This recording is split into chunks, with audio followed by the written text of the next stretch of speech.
Bei ca să te relaxezi? Crezi că alcoolul îți reduce stresul? Adevărul șocant e că, pe termen lung, alcoolul face exact opusul. Îți crește nivelul de stres. Ceea ce pare o soluție, de fapt, te prinde într-un cerc vicios din care e tot mai greu să scapi. Iată ce trebuie să știi despre cortizol, hormonul stresului.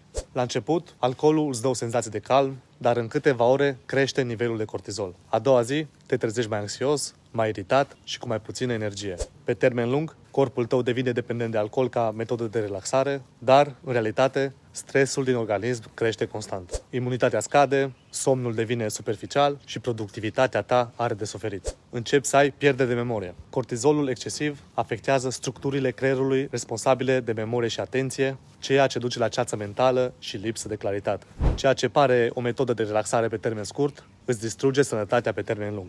Și, paradoxal, exact problema de care vrei să scapi, și anume stresul, devine și mai mare. Vrei să afli alternative naturale care reduc cortizolul și îți îmbunătățesc starea de bine? Intră pe newhabits.ro și descarcă ghidul gratuit Transformarea obiceiurilor. Îți mulțumesc!